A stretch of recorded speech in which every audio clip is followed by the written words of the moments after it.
para vocês sobre essa questão. Uma não, tem duas dicas fantásticas. Vamos lá? Quer ver fazer? Se somarmos 7 números inteiros pares positivos e consecutivos, obteremos 770. O número de divisores naturais do maior dos 7 números citados vem 4 itens, um deles é o verdadeiro. Vamos fazer? Vamos primeiro ver esse aqui, ó, uma dica interessante, tá bom? Olha só, gente, olha o que eu fiz aqui. Eu tenho 3 números, 21, 22, 23. São 2 números inteiros e consecutivos. Olha que interessante. Vamos somar os 3 números? Vamos somar os 3? Vamos ver o que é que dá, ó. 66, a soma dos 3 números. Vamos fazer uma brincadeira? Vamos pegar o 66, vamos dividir por 3. Sabe quanto dá isso? Ó? 66 por 3 é igual a 22. Não é coincidência esse do meio ser 22, não. Isso é verdade, gente. Olha lá, eu sempre encontrarei o do meio. Sempre encontrarei o do meio. Tá certo? Olha só. Interessante lembrar. Quanto é 21 mais 23, hein? 21 mais 23 dá 44. Que é justamente o dobro desse. Então, quando eu junto o dobro com um número, eu encontro o triplo desse número. Por isso que eu dividi por 3. Sempre vou encontrar o do meio. Vamos ver um outro exemplo agora. E se forem 4 números? Vamos ver aqui. 35, 36, 37, 38. Vamos somar os 4 números. Olha que interessante. Tem até um detalhe interessante antes de eu fazer a soma.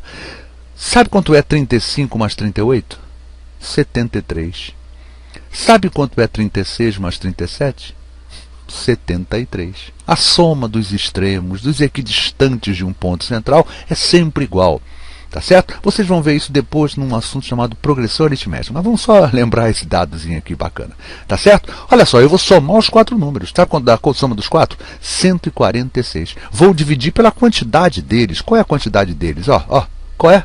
146 dividido por 4, não é isso? Isso dá 36,5. Aí você vai falar, você está achando média aritmética? É exatamente o que eu estou fazendo. Eu vou achar sempre a média aritmética.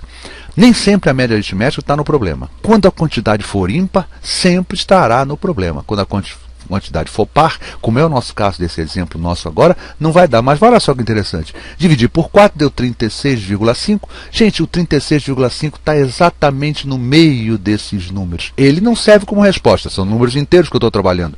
Mas o inteiro anterior é a resposta, 36. O inteiro posterior é a resposta, 37. Bom, se eu tenho os dois do meio, fica fácil achar os demais, né? O anterior seria 35, o posterior ao 37 seria 38. Olha lá os 4 números aqui. Viu que fácil? Basta dividir pela quantidade. Somo e divido pela quantidade deles. Tá certo? E esse problema aqui fala em pares positivos e consecutivos. Vamos dar um exemplo desse, ó. 54, 56, 58, 60. Tá certo? Vamos adicioná-los. Vamos. A soma dos 4 dá 228. Divido por 4 e vou encontrar 57. Ah, tá vendo aí? Não falei? Não está no problema. Gente, ele está exatamente aqui no meio. Ele não serve para o problema, não, mas ele está no meio. Eu sei que o par anterior a 57 é 56, o par posterior é 58, e aí fica fácil achar os demais. O anterior a 56 é 54, eu estou falando de par, hein? E o posterior par a 58 é o 60. Olha lá os 4 números aqui. Perfeito? Tá certo? Então, sempre que tiver problema desse, pensa o seguinte, eu somo e divido pela quantidade deles. É como se eu estivesse achando realmente a média aritmética, tá certo? O que eu encontrar vai estar exatamente no meio. Perfeito? E como é que eu vou achar então a resposta correta, não é isso? É só ver qual é o seguinte e o anterior. Esse do meio me permite isso. E aí vou dar dica para vocês. Quando a quantidade de números for um número ímpar, sempre eu vou encontrar o do meio. Quando a quantidade for par, seja o problema envolvendo números pares e consecutivos, ímpares e consecutivos, ou mesmo números inteiros e consecutivos, se a quantidade for par, eu vou achar um número estranho ao problema, mas ele estará exatamente no meio dos centrais. E aí fica fácil de descobrir. Perfeito, gente? Tá? Se fossem, por exemplo, 11 números, como é que eu faria? Eu somaria, né? Isso eu pego a soma e divido por 11. Eu vou estar encontrando exatamente o do meio. O do meio, se não me engano, é o sexto, né? Então, estarei encontrando o sexto número. Antes tem, não é isso? Antes tem o 5, não é isso? Antes tem o 5. 5 mais 5, mas esse do meio, 11. Perfeito? Então, basta dividir por quem? Pela a soma pela quantidade desses números. Tá claro? E aí vamos resolver o nosso probleminha. Ele está falando que a soma de 7 números inteiros, pares e positivos e consecutivos é 770. O que eu vou fazer? São 7 números, vou dividi-los por 7. Olha aqui, ó, 770 por 7 dá 110. Acabei de descobrir, o do meio é 110. O seguinte, 112, o próximo, 114, o que vem depois, 116. Anteriores ao 110, 108, 106, 104. Lembra que o problema falou em números pares, então só os pares aqui, olha lá. Viu que facinho? Olha lá. Numa linha só eu matei meu problema. Por isso que uma dica importante, por isso que o macete, o bizu para concurso é sempre importante. Por isso a gente mata uma questão dessa numa linha, numa conta só. E ganhar tempo num concurso público é sempre importante. Agora, é ganhar tempo com consciência, não é ganhar tempo com rapidez. É ganhar tempo com a certeza que está fazendo certinho o problema. Perfeito, gente? Acabei de descobrir, mas não é isso que ele quer, não. Ele quer saber o seguinte, ó, o número de divisores naturais do maior desses números. O maior deles é o 116, e aí eu vou fazer aqui uma outra macete, uma outra dica para vocês. Decompor em fatores primos. E isso eu confesso a vocês, eu faço assim. Olha só, quem é o 116? Não é 2 vezes 58? Maravilha. Vamos continuar? Esse 58, ó, aqui já é primo, mas eu tenho que fazer todo mundo ser primo, né? Ó. O 58 não é 2 vezes 29? E acabei de descobrir meu número, é 2 vezes 2 vezes 29, ou seja, 2 ao quadrado vezes 29. Para saber a quantidade de divisores positivos ou naturais desse número aí, é fácil, gente. Olha como é que é simples. Eu preciso ter todos os dois, né? Todos os fatores primos. Então o 2 é primo, 29 é primo. Olha o que é que eu faço. Eu pego o expoente de cada um deles e somo uma unidade. O expoente desse 2 é 2, 2 mais 1, olha lá, isso vai dar 3. O expoente do 29, que também é primo, é 1, né? Não está escrito, mas a gente sabe que aqui é 1. Somo mais 1. 1 mais 1. Tá certo? Sempre vou somar uma unidade, independente do que apareça aqui. Desde que seja primo, eu vou sempre somar uma unidade. Sempre uma. Não é isso? Olha lá. 2 mais 1, 3. 1 mais 1, 2. 3 vezes 2, 6. A minha resposta certa é a letra A. O 116, o maior desses 7 números, ele possui 6 divisores naturais, ou 6 divisores positivos, como queiram. Tá bom, então? Olha lá, minha resposta certa é a letra A. Olha lá, viu? Numa linha só a gente matou o problema. Numa linha não, porque tinha a segunda pergunta, que era perguntando a quantidade de divisores. Tá bom, então, gente? Ficou claro? Deu alguma dúvida? Agora, esse macete é fantástico, gente. A gente faz qualquer um deles por essa forma. Tá certo? Vamos ver uma segunda resolução, que também tem um macete embutido aí. Olha, eu vou chamar, seria uma resolução jamais puxando pelo lado da álgebra, né? Vamos chamar esse número do meio, olha só o detalhe, o macete é esse, eu vou chamar o do meio de n, podemos escrever. Olha só, eu chamei o do meio do n, o seguinte par n mais 2, não é? Como é que variam os pares? Se eu garanto que n é par, o próximo par será n mais 2, não é? Por exemplo, 8 é par, qual é o próximo par? 8 mais 2, 10. Né? 48 é par. Qual é o próximo par? 48 mais 2, 50. Perfeito? Então, se eu chamei o do meio de n, o próximo é n mais 2, n mais 4, n mais 6. São os seguintes. E aí os anteriores? Ó, n menos 2, n menos 4, n menos 6.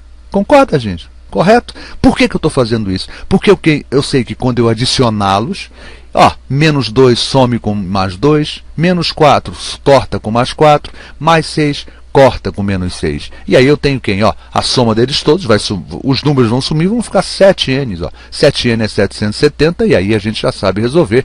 N então é 110. Tá vendo? É um outro caminho. Deixa eu colocar um outro detalhe importante, né?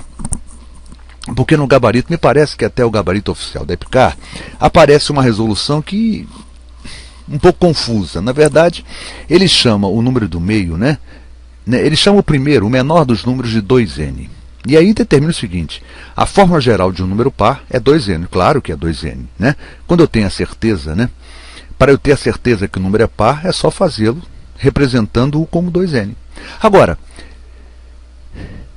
eu confesso a vocês, com a minha experiência de 37 anos, foram poucos os problemas em que eu precisei representar um par como par. São muito poucos. São raras exceções. Então, se acontecer uma situação de você chamar esse número de n, esquecendo que ele é par, né? Aí você vai ver o final. Se realmente der problema, não, peraí, então eu tenho realmente que representá-lo por 2n, porque com n está dando ímpar. Deu par, né? O nosso aqui deu par n, ó, o n daria 110, é par, então matou o problema. Não preciso ficar preocupado com 2n. Então são duas situações. Como é que eu represento um número par? Da forma 2n. Como é que eu representaria um número ímpar? Da forma 2n mais 1, seguindo a um número par, eu tenho sempre o ímpar. Basta somar um, ou até, se eu quiser, diminuir 1, 2n menos 1. É uma representação genérica de um número ímpar. Mas esse tipo de problema, né, a gente tem que ver na prática. Muitas vezes a gente usa, porque quando eu uso 2n menos 1, por exemplo, já torna o problema mais chato. Já estou trabalhando com binomio. Eleve isso ao quadrado para ver, já entra produtos notáveis. Então, vamos tentar usar o n. Se não der certo, aí sim eu uso a sua forma, né, de representá-lo par, que é 2n, ou representá-lo ímpar, que seria 2n mais 1 ou 2n menos 1. Tá bom então, gente? Basicamente foi esse papo, a gente resolver esse probleminha, que eu acho simples, mas eu insisti em fazê-lo por isso, por essa dica interessante. Tá certo? Olha lá.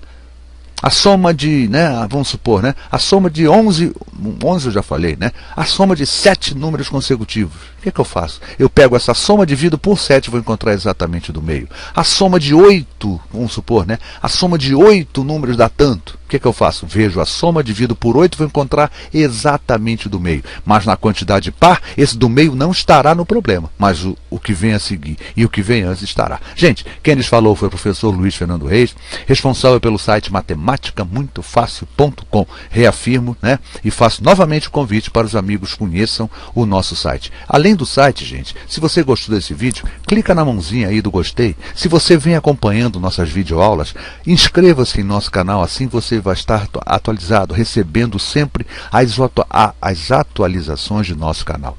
Tá bom então, gente? Eu acho que por hoje tá bom, né? Já fizemos essas 5 videoaulas do EPICAR, tá bom?